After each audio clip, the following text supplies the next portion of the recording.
আসসালামু আলাইকুম। আজ আমি আপনাদের সম্পর্কে কথা বলব হিট স্ট্রোক নিয়ে। হিট স্ট্রোক কী? হিট স্ট্রোক হলো অতিরিক্ত গরমে যখন আমাদের বডি তাপমাত্রা নিয়ন্ত্রণ ব্যবস্থা নষ্ট হয়ে যায়, তখন নষ্ট হয়ে যে প্রাণঘাতী অবস্থা ধারণ করে, সেটাকেই আমরা হিট স্ট্রোক বলে থাকি। হিট স্ট্রোক করার সময় সাধারণত আমাদের বডিতে তাপমাত্রা ১০৪ থেকে ৫ ডিগ্রি ফারেনহাইট বা ৪০ ডিগ্রি টেম্পারেচারের বেশি হয়ে যায়। এতে কি হয়? ঘাম বন্ধ হয়ে যায়। ঘাম বন্ধ হয়ে গেলে শরীরের তাপমাত্রা তখন বেড়ে যায়, আর নিয়ন্ত্রণ করতে পারে না। মাথা ব্যথা করে, অজ্ঞান হয়ে যাওয়ার মতো লক্ষণ দেখা দেয় এবং আ বমি, বমি ভাব হতে পারে এবং সে সেন্সলেস হয়ে যেতে পারে। সাধারণত লক্ষণগুলো এরকমই হয়। তো আমরা স্পেসিফিকভাবে লক্ষণগুলো ধরি। প্রথম লক্ষণ হতে পারে স্পষ্টভাবে ১০৪ থেকে ৫ ডিগ্রি ফারেনহাইট বা ৪০ ডিগ্রি সেলসিয়াস তাপমাত্রা বেড়ে যেতে পারে। তার বডিতে এই পরিমাণ তাপমাত্রা তৈরি হতে পারে। স্কিন বা ত্বক লাল হয়ে যেতে পারে, গরম হয়ে যেতে পারে এবং শুকিয়ে যেতে পারে, যেহেতু সোয়েটিং বন্ধ হয়ে যাবে।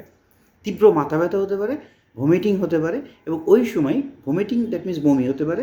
ওই সময় আমরা ডেলিরিয়াম বা কনফিউশন বা মানসিকভাবে বিকলাঙ্গ হয়ে যেতে পারি এবং হার্টবিটটা অনেক বেশি ফাস্ট হয়ে যেতে পারে এবং শ্বাস-প্রশ্বাস জোরে, জোরে হতে পারে। সেই সময় হার্টবিট এবং শ্বাস-প্রশ্বাস যখন জোরে, জোরে হয়, খিঁচুনি তৈরি হতে পারে বা স্পাজম হতে পারে, যেটাকে বলে স্পাজম হতে পারে। আ তো এই সময়ে আমরা কী, কী করতে পারি? তার আগে জেনে নিই কাদের বেশি হয়। সাধারণত ৩ টাইপের লোকের বেশি হয়। একটা হলো বয়স্ক লোক এবং শিশু এবং যারা ক্রনিক ডিজিজে ভুগছে, অর্থাৎ অনেক দিন ধরে রোগে ভুগতেছে। এছাড়া আরেক টাইপের লোকদের হয়ে থাকে ইয়াং হওয়া সত্ত্বেও, আ শক্তিশালী হওয়া সত্ত্বেও দীর্ঘক্ষণ রোদে যদি কাজ করে, মাঠে কাজ করে কিংবা লেবারের কাজ করে, ওই সময় দীর্ঘক্ষণ রোদে থাকলে এইরকম হতে পারে। কী, কী করণীয় থাকে আমাদের হিট স্ট্রোক করলে? হিট স্ট্রোক করলে আমাদের করণীয় থাকে, যখনই হিট স্ট্রোক করবে র‍্যাপিড কুলিংয়ে যেতে হবে। অর্থাৎ তার শরীরকে মেইন লক্ষ্যই থাকবে শরীরকে ঠান্ডা করা। সেক্ষেত্রে আমরা তাকে পানিতে চুবায়ে রাখতে পারি, ভেজা চাদর দিয়ে তাকে পেঁচিয়ে ফ্যান ছেড়ে দিতে পারি কিংবা বাতাস করতে পারি পাখা দিয়ে। তা মেইনলি তাকে ঠান্ডা করতে হবে অথবা কুল প্যাক দিতে পারি। কুল প্যাক মানে কি? আমাদের আইস, বরফ কিংবা কুল প্যাক আপনি ঘাড়ে অর্থাৎ নেকে দিতে পারেন। তারপরে আন্ডারআর্মস বা বগলে দিতে পারেন অ্যান্ড কুস্কি বা গ্রয়েন এরিয়াতে দিতে পারেন। কেননা এই জায়গায় স্কিন বা ত্বক আ আ কাছাকাছি ভেইনগুলো থাকে। যে কারণে রক্তনালী যেহেতু ও ওখানে কাছাকাছি পাই, তো দ্রুত রক্ত ঠান্ডা হয়ে যাওয়ার পসিবিলিটি থাকে, যে কারণে সে বেঁচে যেতে পারে। হাইড্রেশন, হাইড্রেশনটা অবশ্যই মাথায় রাখতে হবে। যখনই তারা যে সেন্সে থাকে অল্প, অল্প করে ঠান্ডা পানি তাকে দিতে হবে। ঠান্ডা পানির সাথে, সাথে যদি পারা যায় স্পোর্টস ড্রিংকস যেটা আমাদের হাইড্রেশন করার জন্য ড্রিংক এটা দিতে পারি। অফকোর্স মাথায় রাখতে হবে এই সময় যেন আমরা ক্যাফেইন বা কফি বা অ্যালকোহল না দিয়ে থাকি। পজিশন, যখনই দেখব যে এরকম হচ্ছে, তাকে পজিশন নরম ঠান্ডা জায়গায় নিয়ে যেতে হবে। অর্থাৎ যেখান থেকে আপনি মা বাতাস যাতে চলাচল করে এবং তার শরীর দ্রুত ঠান্ডা হয়ে যায়, সেই রকম একটা জায়গায় নিতে হবে। যদি কোনো কারণে তার হার্টবিট বন্ধ হয়ে যায়, সেই হার্টবিটটাকে সচল করার জন্য আমরা সিআরপি স্টার্ট করতে পারি। এছাড়া সবচেয়ে বেশি ইম্পর্ট্যান্ট যেটা আমরা হোমিওপ্যাথি ডক্টর হিসেবে আমরা হোমিওপ্যাথি মেডিসিন তাৎক্ষণিকভাবে সাজেশন করতে পারি। ফার্স্ট আসতে পারে অ্যাকোনাইট। অ্যাকোনাইট আসলে কী হবে? সে প্রচণ্ড অস্থির হয়ে যাবে। অস্থির হয়ে ছটফট করবে, রেস্টলেস থাকবে, মৃত্যু ভয় থাকবে, ঘাবড়ে যাবে এবং উল্টাপাল্টা নড়াচড়া করবে। তারপরে আমরা গ্লোনাইন হতে পারি। গ্লোনাইনের কাজ কী? গ্লোনাইন ব্লাড প্রেশার বাড়ে, অর্থাৎ মাথা প্রচণ্ড গরম হয়ে যাবে, তারপরে মাথা ফেটে যাওয়ার মতো হবে, মাথা ধপধপ করবে এবং মাথা গরম হয়ে যাবে এবং মাথা ঘুরে ভারসাম্যহীন হয়ে সেন্সলেস হয়ে যেতে পারে। এক্ষেত্রে গ্লোনাইন দিতে পারি। এছাড়া বেলেডোনা দিতে পারি। বেলেডোনা আমরা কেন দিব? বেলেডোনা দেখলেই বেলেডোনার ফার্স্ট কাজ হলো হিট স্ট্রোক হওয়ার কারণ তীব্র পর্যায়ে যখন এটা হয়, উজ্জ্বলভাবে মুখ, স্কিন লাল হয়ে যায়, রক্তের আধিক্যতা দেখা দেয়, অর্থাৎ প্রচুর পরিমাণে রক্তের প্রেশার বেড়ে যায়, চোখে অসহ্য রকম পেইন হতে পারে, মাথা ফেটে যাওয়ার মতো হয়, অস্থিরতা, উত্তেজনা, কখনো চিৎকার চেঁচামেচি করে ফেলে, সেক্ষেত্রে আমরা বেলটোনা দিতে পারি।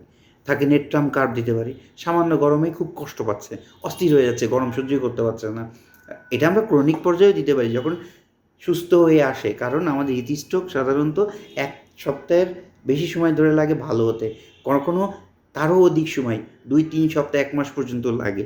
তো ওই সময় আমরা এই ওষুধগুলো কিন্তু অ্যাপ্লাই করতে পারি। নেট্রাম কার্ভ তখন গরমে ক্লান্তি থাকবে, খুব অল্পতে গরমে কাবু হয়ে যাবে, বমি বমি ভাব থাকবে এবং শরীরে কুল ঘাম, বিভিন্ন জায়গায় ঘাম জমবে এবং সে দুধ খেলেই বমি করবে এবং শরীরটা সে খুবই দুর্বল হয়ে যাবে। সেই সময় আমরা নেট্রাম কার্ভ ইউজ করতে পারি, অ্যান্টিম কোড ইউজ করতে পারি। অ্যান্টিম কোড ইউজ করার কারণে আমরা কি হয়, অ্যান্টিম কোড যখন ইউজ করবো যখন তারা সে বমি ভাব হবে, ইভেন বমিও করে দিবে, পেট ভারী লাগবে, মানে পেটে গরম গরম হবে, মুখে জিহ্বার পর সাদা সাদা আবরণ পড়বে, দুর্বলতা এবং অলস হয়ে যাবে, সে খুবই দুর্বল হয়ে যাবে এবং শরীরটা তার কাছে খুব ভারী মনে হবে। তখন আমরা অ্যান্টিম কোড দিতে পারি।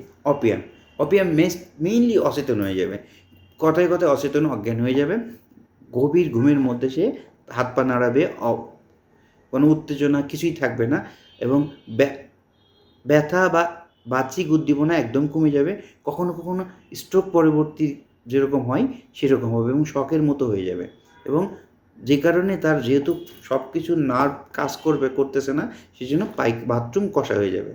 এছাড়া সবচেয়ে মেজর ওষুধ যেটা আর্সেনিক অ্যালবাম, প্রচণ্ড দুর্বল হয়ে যাবে, শরীর একদমই কাজ করবে না, ডিহাইড্রেশন হয়ে যাবে, পানি দিলেও অল্প অল্প করে খাবে, বেশি খেতে পারবে না, কিন্তু বারে বারে সে পানি চাবে, তারপরে তার ঠান্ডা শরীর যখন গরম হয়ে যাবে, অস্থিরতা, ভয়, উদ্বিগ্ন, একা থাকতে ভয় পাবে, মৃত্যু ভয় থাকবে, সব মিলিয়ে তখন আমরা এটাকে আর্সেনিক অ্যালবাম দিতে পারি।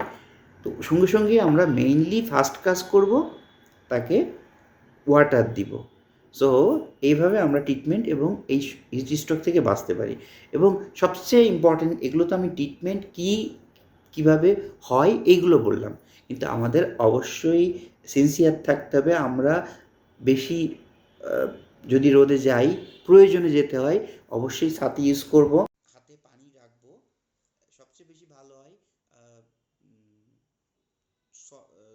ঠান্ডা পানি হাতে রাখার জন্য, এবং বেশিক্ষণ রোদে না থাকা এইগুলো অবশ্যই আমাদেরকে মাথায় রাখতে হবে এবং আমরা সুস্থ থাকতে হবে এবং রোদ থেকে এসেই সঙ্গে সঙ্গে আমাদেরকে ঠান্ডা পানি ইউজ করতে হবে এবং শরীর পারলে ঠান্ডা কাপড় ঠান্ডা পানিতে টাওয়াল ভিজিয়ে সেই টাওয়াল শরীরে মুছে ফেলতে হবে এবং ফ্যান বা এসি ছেড়ে আমাদেরকে শরীরটা ঠান্ডা করে নিতে হবে। সবাই ভালো থাকবেন, সুস্থ থাকবেন, দেখা হবে অন্যদিন।